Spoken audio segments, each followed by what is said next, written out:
ये जो अक्षर सुने कि तू प्यार का सागर है,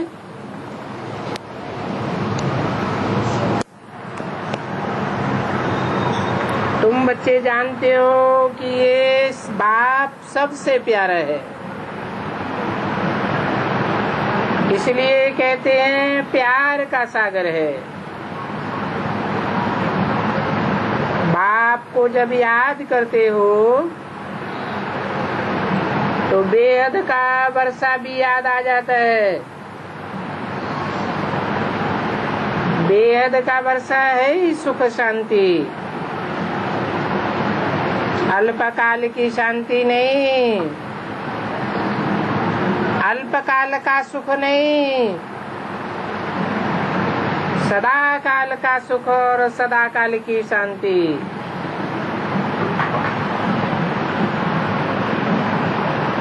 तो जब याद करते हो बाप को तो वर्षा याद आने चाहिए, क्योंकि बेहद का बाप है और वर्षा भी बेहद का है। जिसको बाप याद आवेगा और निश्चय हो जाएगा तो जरूर खुशी होगी। यूं तो शिव के मंदिर में भी जब जाते हैं तो शिवलिंग को शिव बाबा ही कहते हैं।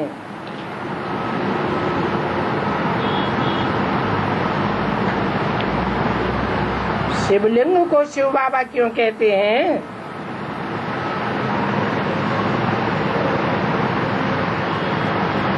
क्योंकि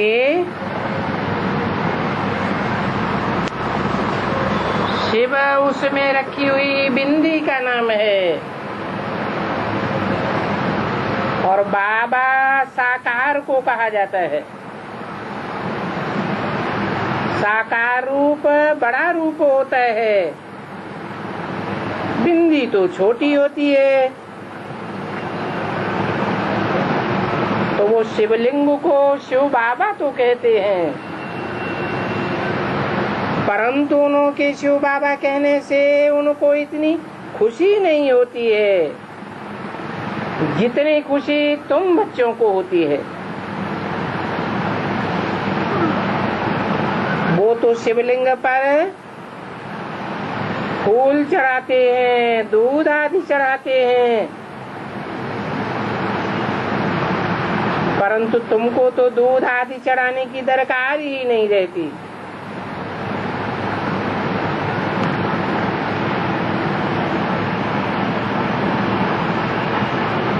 तुम्हारी तो बेहद की बातें हैं।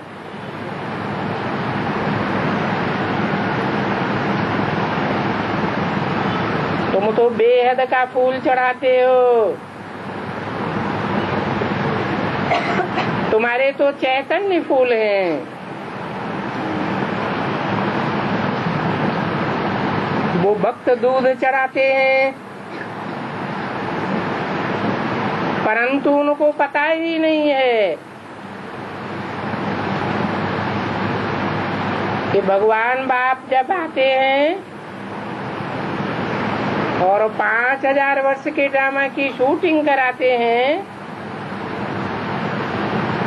तो वो ही भक्तगण शूटिंग पीरियड में भगवान बाप के निमित्त रथ पर ज्ञान दूध चढ़ाते हैं,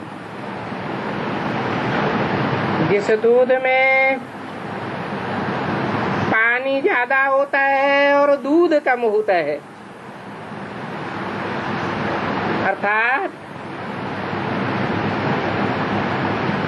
ज्ञान बहुत थोड़ा होता है।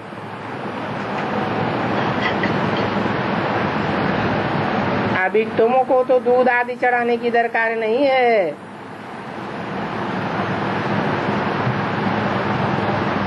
निराकार भगवान है तो वो पिता हुआ।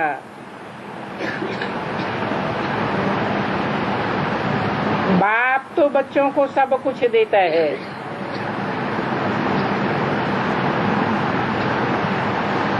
भगवान भक्तों का कहा जाता है।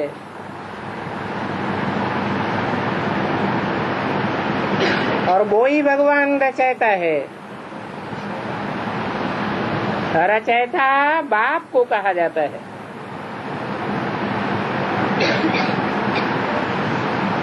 उन्होंने इस मनुष्य सृष्टि को रचा।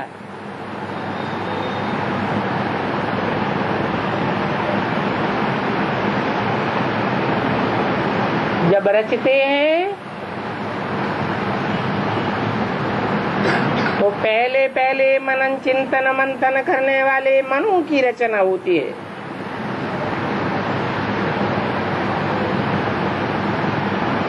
ये सारी मनुष्य सृष्टि मनु की औलाद है।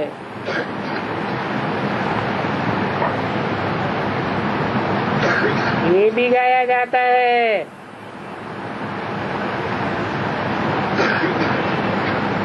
कि उनकी भक्ति करते हुए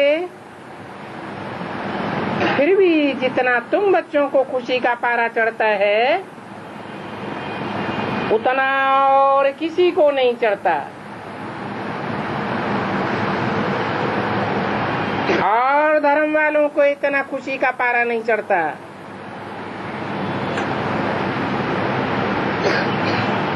भगवान का नाम सुनने से ही तुम्हारे रोमांच खड़े हो जाते हैं। बुद्धि में आता है बाप से हमको बाप के घर का वर्षा भी मिलता है। बाप के घर का वर्षा है अखूट शांति। और बाप की मिल्कियत का वर्षा भी मिलता है।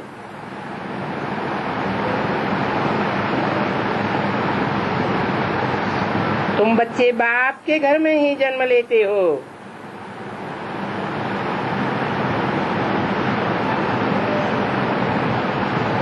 बाप का घर है मधुबन। मधुबन में आकर के तुम्हारा जन्म होता है।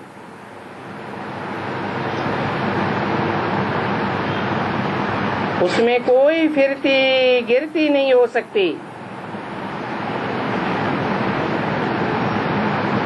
जायदाद तो फिर भी बाहर में इधर उधर रहती है।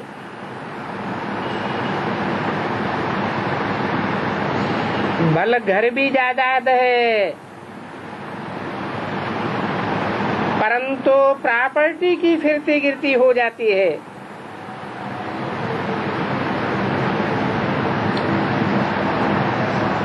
घर को अचल संपत्ति कहा जाता है।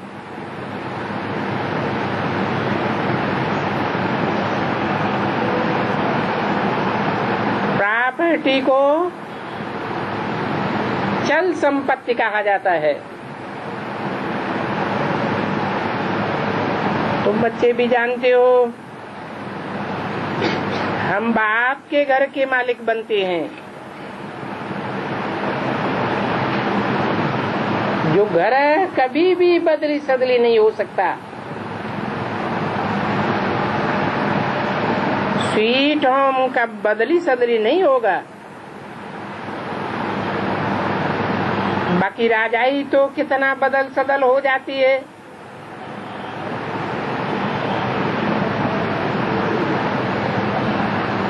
तो वो है चल संपत्ति और ये है अचल संपत्ति।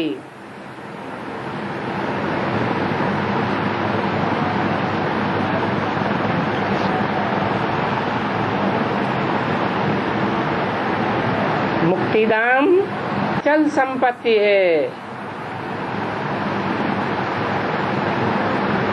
यहाँ तो फिरती गिरती होती है। सूर्यवंशी से चंद्रवंशी फिर वैश्यवंशी में आ जाते हो।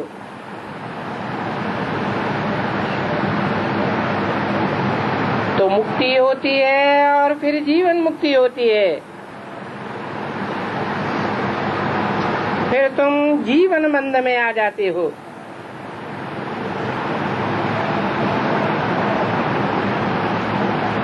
तुम बच्चे ही बाप की प्रॉपर्टी के मालिक बनते हो। और धर्म वाले बाप की प्रॉपर्टी के मालिक नहीं बनते हैं।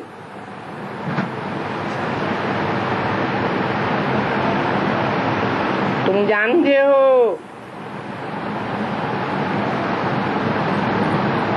कि बाप की इमूवेबल प्रॉपर्टी है, उस प्रॉपर्टी के तो सब मालिक बनते हैं।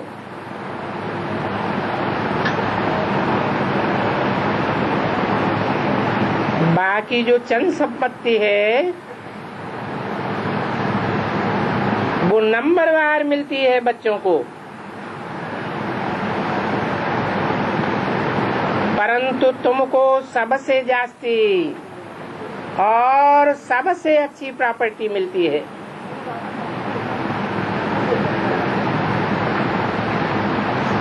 तुम स्वर्ग में राज्य करते हो। ये 4 युग जो हैं उसमें भारतवासी ब्राह्मण कुलभूषण मुख्य हैं।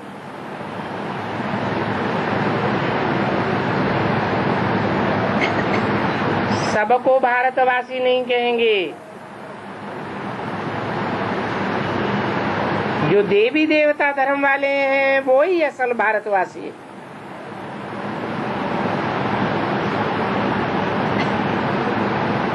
बाकी सब तो पूरा चक्कर ही नहीं लगाते हैं। तो इस धर्म वाला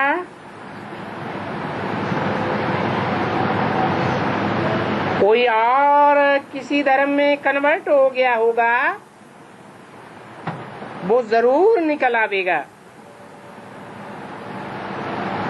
और कन्वर्ट भी बहुत होते हैं। क्रिश्चियन धर्म में, बौद्ध धर्म में बहुत चले जाते हैं।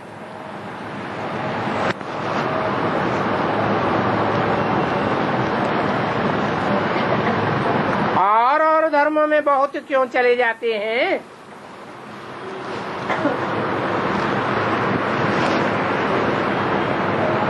भारत में स्थायी होकर के क्यों नहीं रहते?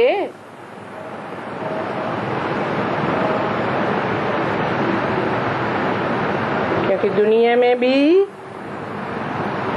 श्रेष्ठ की संख्या बहुत कम होती है।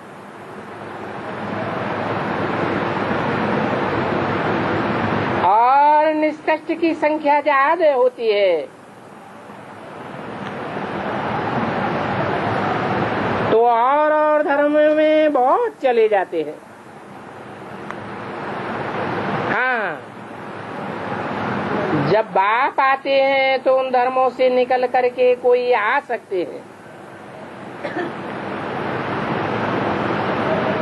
तो बाप बतलाते हैं ऐसे बहुत कन्वर्ट हुए हैं।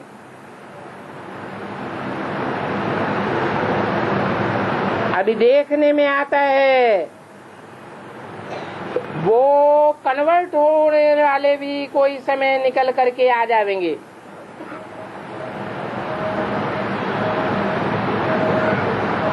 ये नॉलेज तो कोई धर्म वाले ले सकते हैं।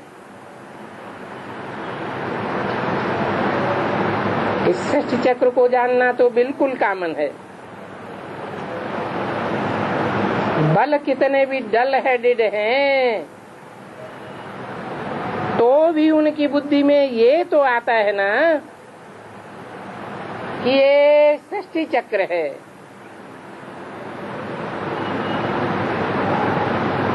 फिर बल करके सर्वगुण संपन्न नहीं बन सकते हैं।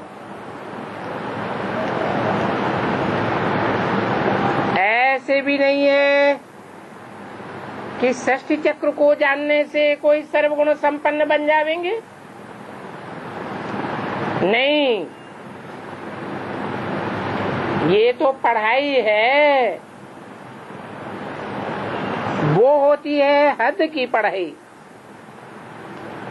और ये है बेहद की पढ़ाई।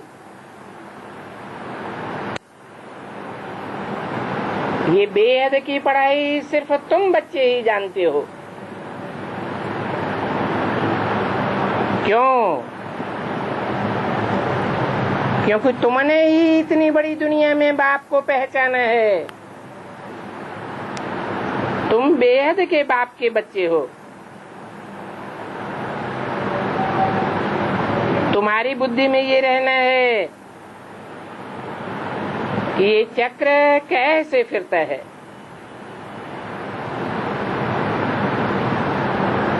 और सब धर्म वाले तो बाद में आते हैं।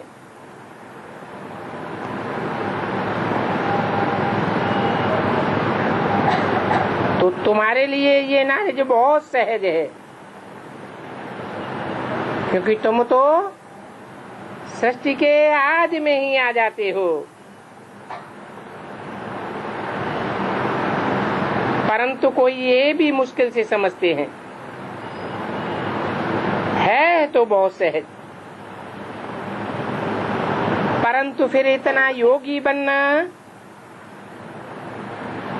और दूसरों को भी आप समान बनाना, ऐसी मेहनत करने में बहुत फर्क पड़ जाता है।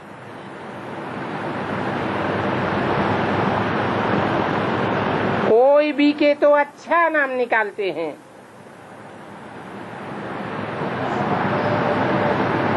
इतना अच्छा नाम निकालते हैं कि सब उनको बहुत याद करते हैं।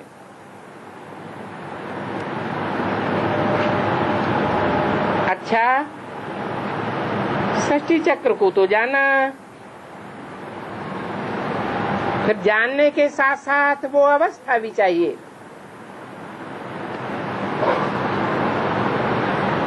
क्योंकि सर्वगुण संपन्न बनने में बहुत मेहनत लगती है।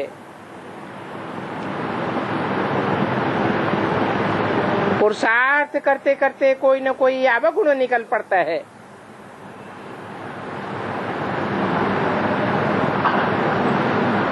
खुद भी कहते हैं मेरे में मीठा बोलने का गुण नहीं है।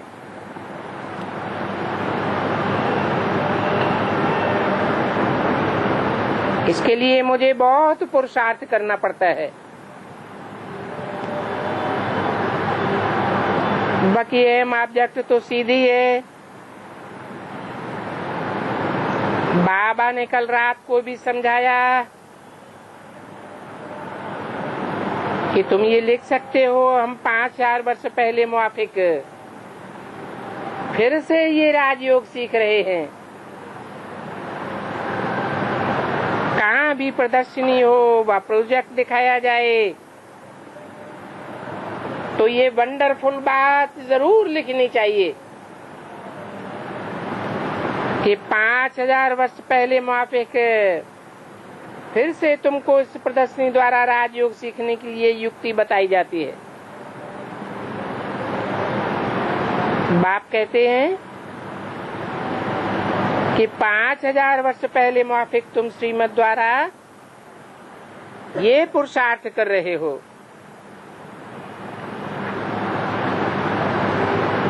वो भगत लोग तो कह देते हैं कि कल्प की आयु ही लाखों वर्ष है। कहते हैं कलयुग तो अजन बच्चा है, और तुम कहते हो 5000 वर्ष पहले मुआफिक दैवी स्वराज्य पद पाने के लिए पुरुषार्थ कराया जाता है। तो ऐसी बात सुन करके मनुष्य वंडर खावेंगे, ये क्या लिखते हैं 5000 वर्ष पहले मुआफिक। फिर चक्कर का राज भी समझाना पड़े। ये 5000 वर्ष का चक्कर कैसे है। अगर कहें कि सतयुग को लाखों वर्ष हुए तो लाखों वर्ष पहले वाली वो देवताओं की आदमशुमारी कहाँ है।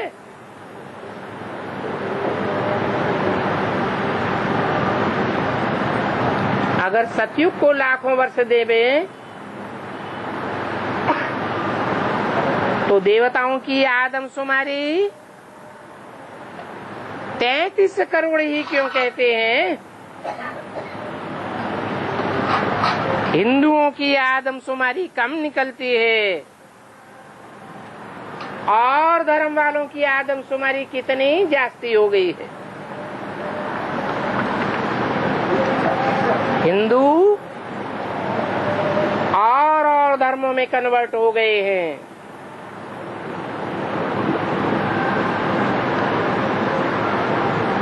तो उन्होंने धर्मों की आदमशुमारी जास्ती हो गई है।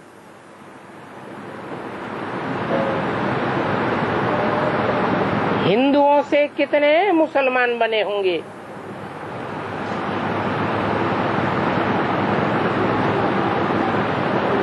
उन कन्वर्टेड मुसलमानों को शेख कहते हैं।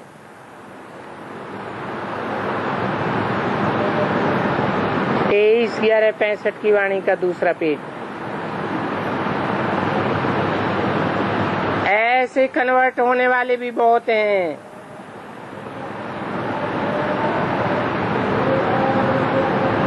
कोई भी अपन को आदि सनातन देवी देवता धर्म का मानते नहीं है। आदि सनातन हिंदू धर्म कह देते हैं, परंतु ये हिंदू धर्म तो आदि सनातन नहीं था। तुम अखबार में भी डाल सकते हो।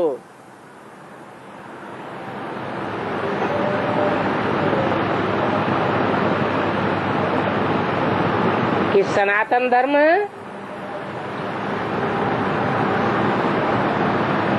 ब्रह्मा के बड़े पुत्र जो ज्ञान के हिसाब से बड़ा माना जाता है, उसके नाम पर सनातन धर्म पड़ा है। तो अखबार में डालो, मैगजीन की बात नहीं है, क्योंकि अखबारें तो लाखों के अंदाज में छपती हैं। हाँ, वो अखबार वाले पैसे बहुत लेते हैं, फिर भी समझाने से वो डाल सकते हैं।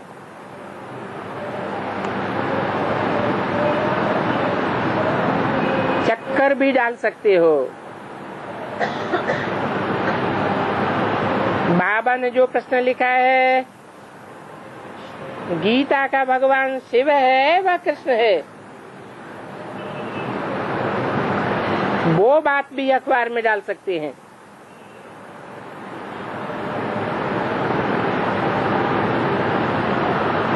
डालने वाले कब लोन भी देते हैं, कब खर्चे पर भी डाल देते हैं। अच्छी बड़ी अखबार में डालें तो शायद 500 रुपया लेंगे,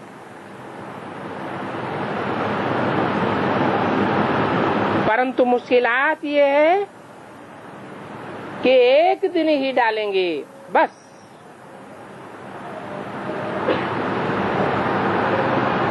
क्योंकि लगातार पढ़े तब मनुष्यों की आंखें खुले। एक बार डाला, कोई ने पढ़ा, कोई ने नहीं पढ़ा। रोज पढ़ने से मनुष्यों की आंखें खुलेंगी। जब आंखें खुले तब आकर के ज्ञान सुने और समझें। फिर पुरुषार्थ करने में भी कितनी मेहनत लगती है। पुरुषार्थ करते करते बहुत माया के तूफान आते हैं।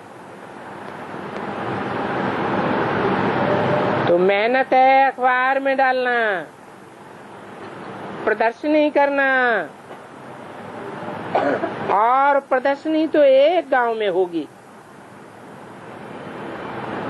परंतु अखबार तो चारों ओर जाते हैं।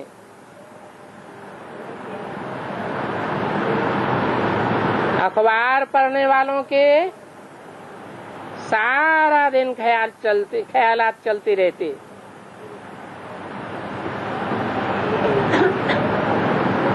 तो वजन पड़ता है। क्या क्या किया जाए, कैसे सर्विस को आगे बढ़ाया जाए।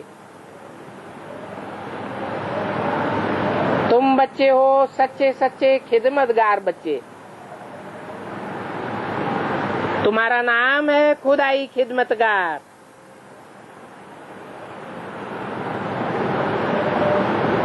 सोसाइटी की सर्विस करना ये भी खिदमत है ना। तुम बच्चे जानते हो वो दुनिया में तो सब हैं आसुरी राक्षसी सोसाइटी।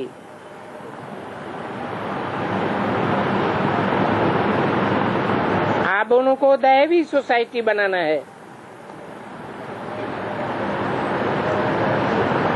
सारी दुनिया की सोसाइटीज को स्वर्ग में पहुंचाना है। अभी तो सारी दुनिया का बेड़ा गर्क है।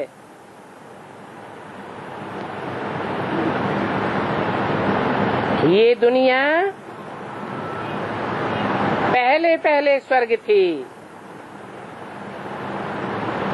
अभी वही दुनिया नरक बन गई है। और ये स्वर्ग से नरक है, नरक से स्वर्ग है, ये चक्कर फिरता ही रहता है।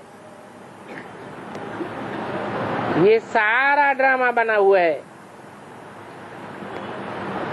जब स्वर्ग है तो नरक नहीं है, और जब नरक है तो स्वर्ग नहीं होता है। फिर कोई बताए कि वो स्वर्ग कहाँ चला गया।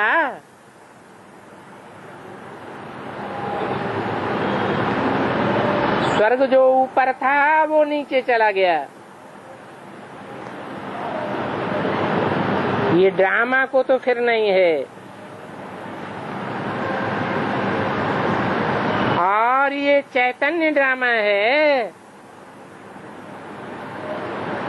सेकंड बाय सेकंड जो एक्ट करते हैं, सारी एक्ट कल पहले मुआफिक ड्रामा प्लान अनुसार करते हैं। पुरुषार्थ भी हम ड्रामा अनुसार करते हैं। ये बात तुम्हारी बुद्धि में है।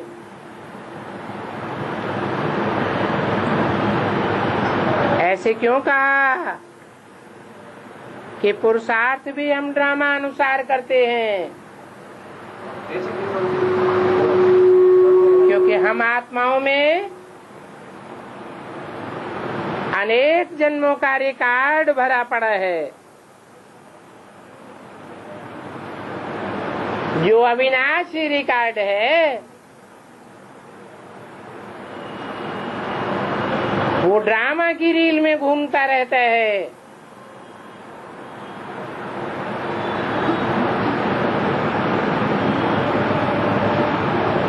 और तो कुछ भी नहीं समझ सकते हैं। वो ड्रामा को समझ जावे तो फिर ये बातें ठहर नहीं सकती कि कल्प लाखों वर्ष का है। तुम जानते हो कि ये स्वस्तिका का चित्र ठीक निकला हुआ है।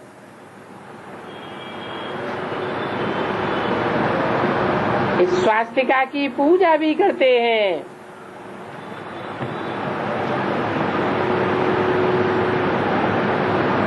पूजा का कनेक्शन पवित्रता से है।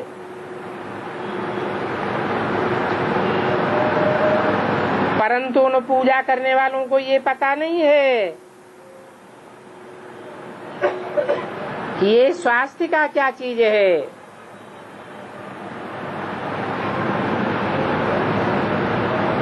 जर्मनी में हिटलर का भी यही निशान था, परंतु उन विचारों को भी अर्थ का कुछ भी पता नहीं है।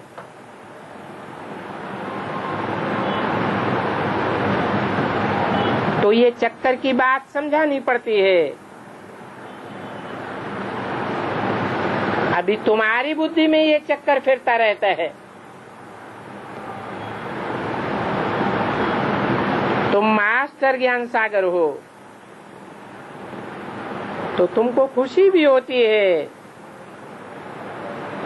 और तुमको बहुत खुशी होनी चाहिए। तुम कहते हो हम मनुष्य से देवता, नर से नारायण बनते हैं।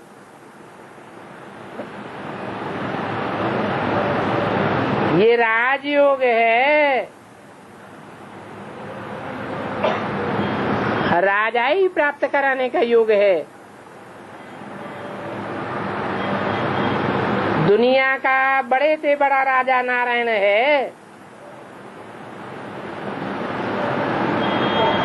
विश्व का महाराजा बनते हैं। नर से नारायण बनते हैं ना, कोई ने तो बनाया होगा। तो ये त्रिमूर्ति का चित्र सारा दिन बुद्धि में रहता है। ब्रह्मा द्वारा विष्णुपुरी की राजाई मिलती है, शंकर द्वारा ये आसुरी सृष्टि खलास होनी है। बस सारा दिन बुद्धि में यही ख्यालात चलता रहे।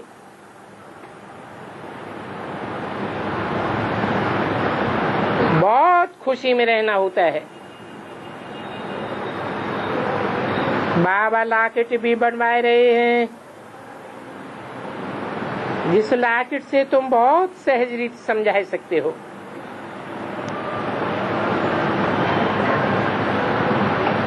तुम्हारे थैले में भी ये चित्र लगवा सकते हो। त्रिमूर्ति और चक्कर,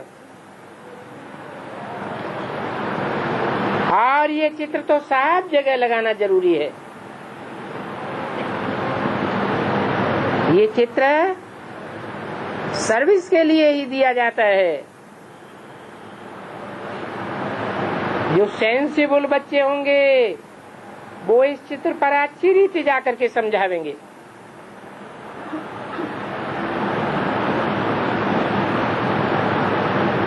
बल लक्ष्मी नारायण के चित्र में सब है, कृष्ण का भी चित्र है, परंतु उसमें सिर्फ चक्कर नहीं दिया हुआ है। एक चित्र में सब चीजें कहाँ तक डाल सकते हैं, इसलिए वो फिर समझाया जाता है। बाबा की बुद्धि सारा दिन चलती रहती है।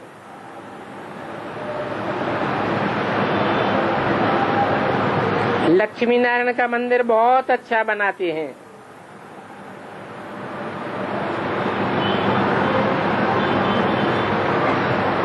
बहुत रायल रीति बनाते हैं।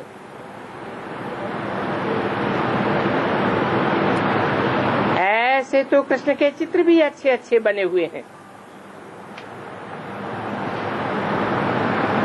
परंतु ये किसी को पता नहीं है कि राधे कृष्ण ये लक्ष्मी नारायण कौन है। तुमको तो अब कितनी नॉलेज मिली है, तो कितनी खुशी होनी चाहिए। दुनिया में कहाँ भी जाकर तुम सर्विस कर सकते हो। श्रीनाथ द्वारे में भी जाकर के समझा सकते हो। ट्रस्टी लोगों को समझाओ।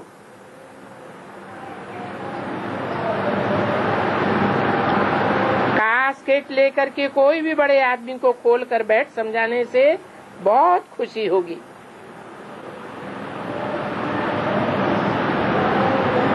वो समझेंगे ये तो जैसे भगवान स्वयं रूप धारण करके समझाए रहे।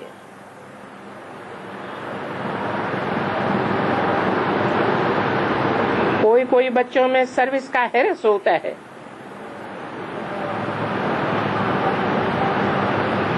परंतु बड़ों बड़ों के पास जाते नहीं है। कहाँ भी जाए तुम मुलाकात कर सकते हो। इसमें खर्चे की बात नहीं है, क्योंकि पहले तो वो लोग यही समझेंगे शायद ये कुछ लेने आए हैं।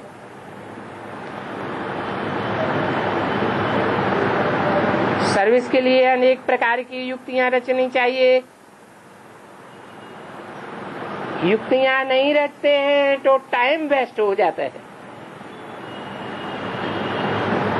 तो हर एक को अपने दिल से पूछना चाहिए। बहुत रहमदिल बन करके बहुतों का कल्याण करना होता है।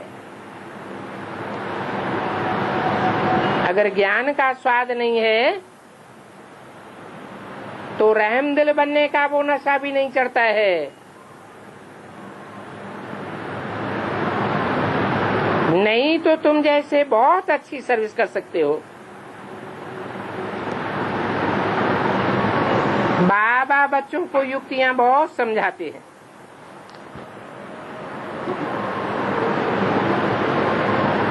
अच्छा, ओम शांति।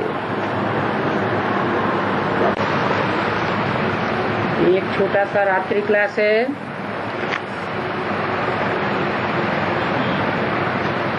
नौ जून 1966।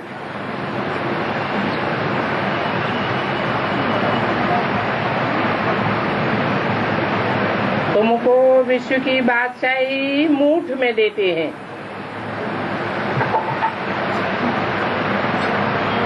तुम और कुछ भी नहीं करो, बाप को याद करो। जिस बाप से वर्षा मिलता है याद करो और पवित्र रहो।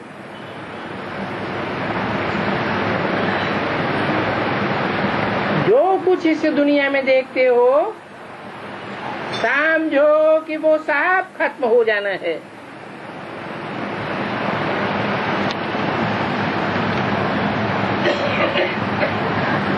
इतना करते रहेंगे तो तुमको बाप बहुत अच्छे रीति संगारते रहेंगे।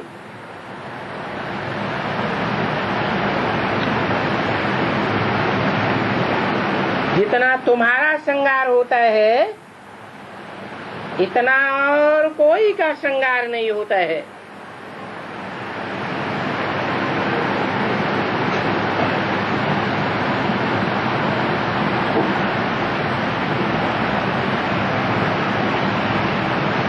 ये क्वीन भी तुम्हारी भेंट में फकीर यानी है।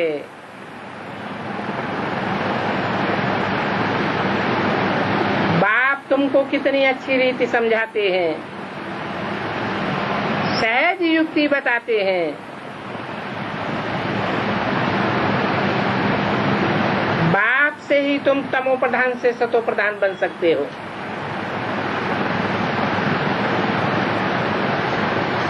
तुम्हारी मुट्ठी में विश्व की बादशाही है। ऐसी बादशाही देते हैं जो पूरी झोली भर देते हैं।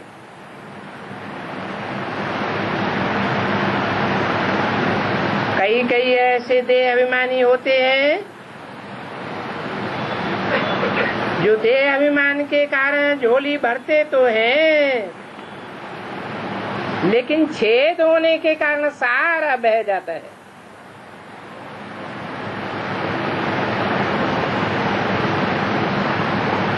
देही अभिमानी रहो तो झोली भरी रहे।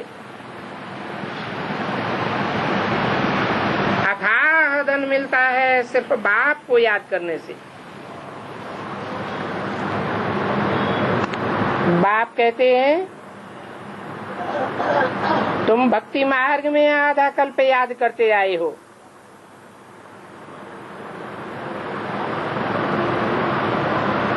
परंतु बिना समझे बिना पहचाने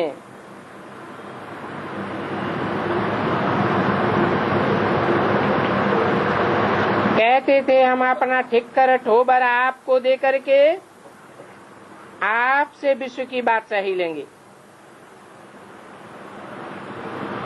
आप हमें खजाना देते हो 21 जन्मों के लिए। बाप कहते हैं आगे तुम दान करते थे तो अगले जन्म में ये वजह मिल जाता था। अभी बाप को इस एक जन्म में तुम थोड़ी मदद करो, सिर्फ ये हॉस्पिटल यूनिवर्सिटी खोलो तो बहुत कल्याण हो जाएगा।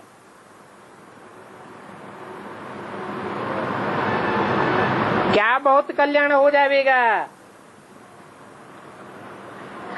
भक्ति मार्ग में तो एक जन्म का कल्याण होता था, यहाँ तो 21 जन्म के लिए तुम्हारा कल्याण हो जाता है, क्योंकि डायरेक्ट बाप को मदद करते हो।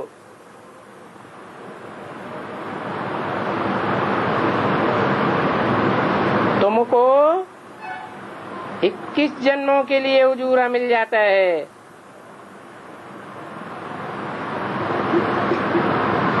बाबा मम्मा का मिसाल देते हैं। मम्मा पैसा नहीं लाई थी, गरीब थी, फिर भी देखो लक्ष्मी बनती है, कोई खर्चा नहीं।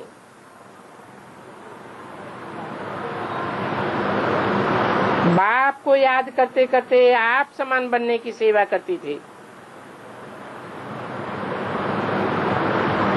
बच्चे जानते हैं कि शिव जयंती के बाद स्वर्ग की स्थापना होती है।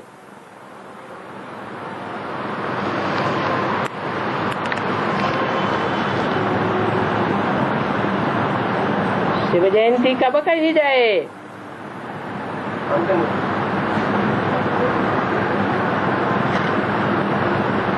कब कहें शिव का जन्म हुआ?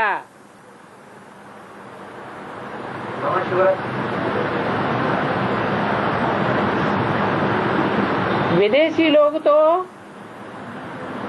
शिवरात्रि नहीं मनाते हैं, भारतवासी महाशिवरात्रि मनाते हैं।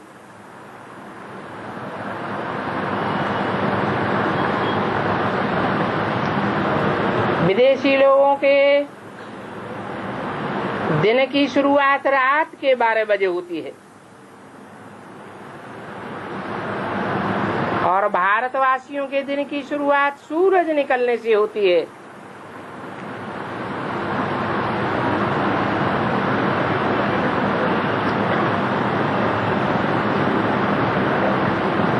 तो कब कहें कि प्रत्यक्षता रूपी जयंती हुई? जयंती साकार की होती है या निराकार की होती है? ये भारत ही है जो अभी नरक है, ये भारत स्वर्ग बन रहा है।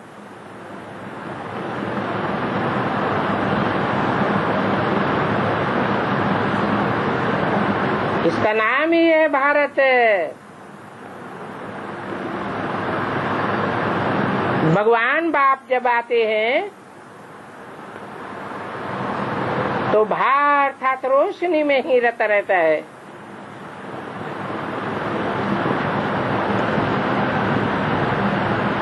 तो भारत को बाप कितना अच्छा वर्षा देते हैं। ये लौकिक बाप तो जहन्नुम में भेज देते हैं।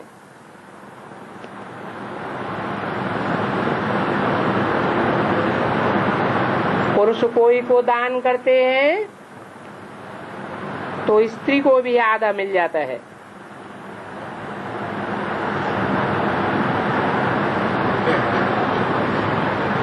और स्त्री कुछ भी करती है तो तो स्त्री का ही बनता है।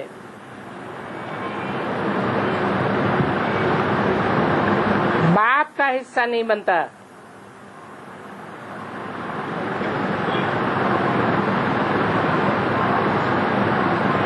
तो बाप कहते हैं चावल मुट्ठी से तुम्हारे महल बन जाते हैं, क्योंकि बाप का नाम ही है गरीब निवाज।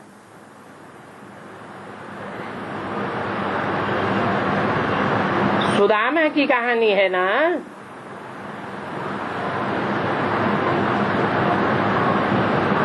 ये माताएं तो बिल्कुल गरीब होती हैं।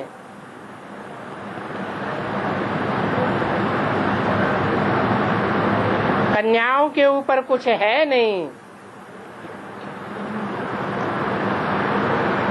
वो मम्मा जैसा पद पा सकती हैं।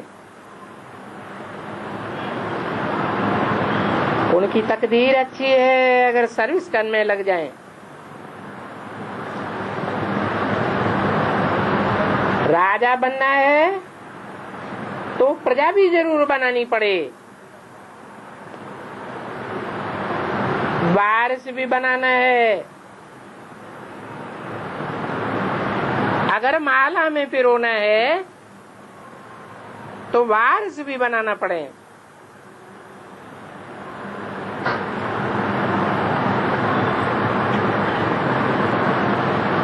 वारिस क्वालिटी नहीं बनावेंगे तो माला में भी नंबर नहीं आवेगा।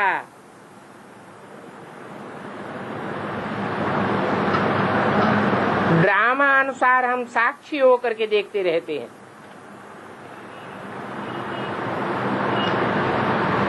कल पहले मुआफे के जिसने जितनी मेहनत की है वो अभी भी देखने में आवेगा। देखना होता है प्रजा बनाने वाले हैं, भक्त बनाने वाले हैं या वारिस बनाने वाले हैं या तीनों प्रकार की सर्विस करने वाले हैं।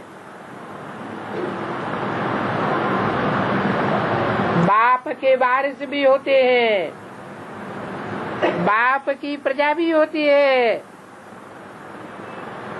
बाप के भक्त भी होते हैं। ड्रामा अनुसार ये सब कराते रहते हैं। बाकी वर्षा बहुत भारी मिलता है। तो तुम बच्चों को तो बहुत खुशी होनी चाहिए। गाया भी जाता है आत्मा परमात्मा अलग रहे वो काल।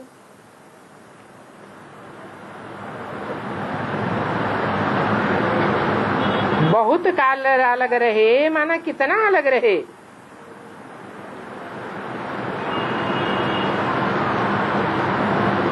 हिसाब तो होता है ना,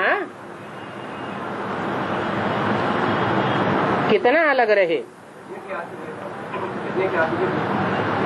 कोई तो पूरे 5000 वर्ष अलग रहे और कोई फिर नंबरवार कम भी होते जाते हैं। तो जो पूरे 5000 वर्ष अलग रहे, सत्यनारायण की कथा तो है ना।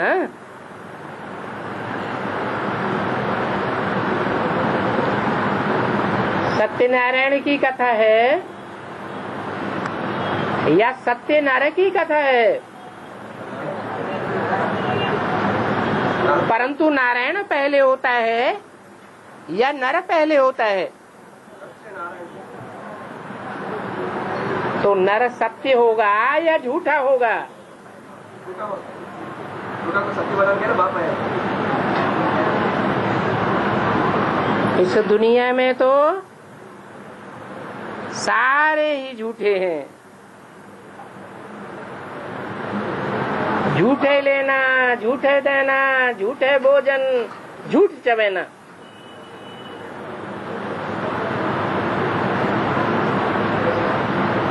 बाप आकर नर को नारायण बनाते हैं। एक नर नारायण की कथा भी है।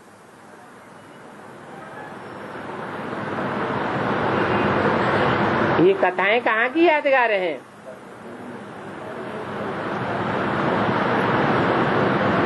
सत्य नर से नारायण बनाने वाला सदगुरु है।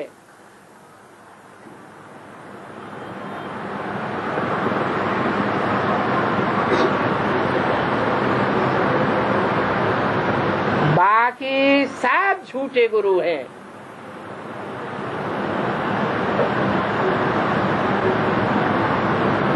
जिनके लिए शास्त्रों में गायन है, हरहि शिष्य धन छोक न हरई, सो गुरु घोर नरक में परई।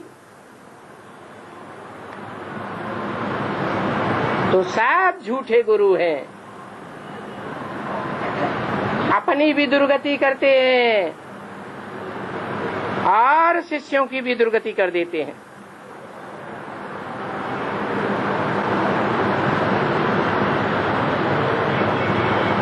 तो ये सिद्ध करके बताया जाता है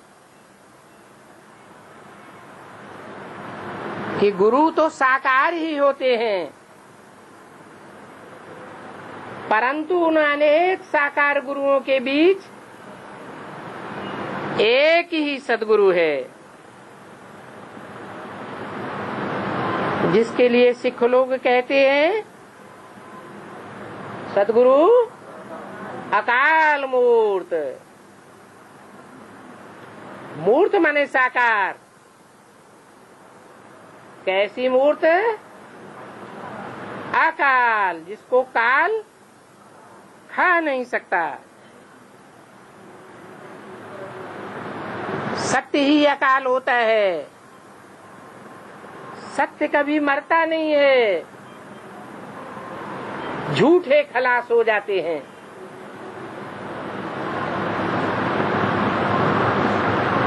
तो सदगुरु अकाल का ये तख्त है।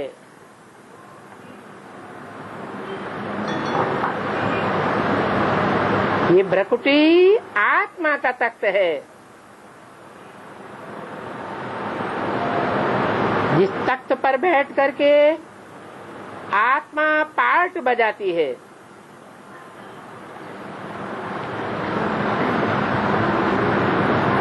तो ये अकाल मूर्त है।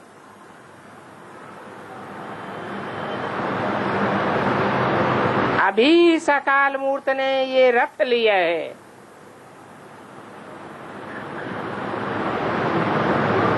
कहते हैं मुझे इनका आधार लेना है।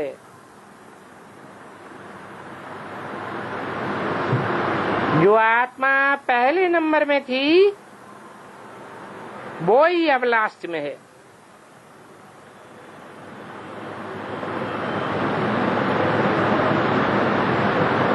इनमें प्रवेश करूंगा, फिर ये पहले नंबर में जाएगा।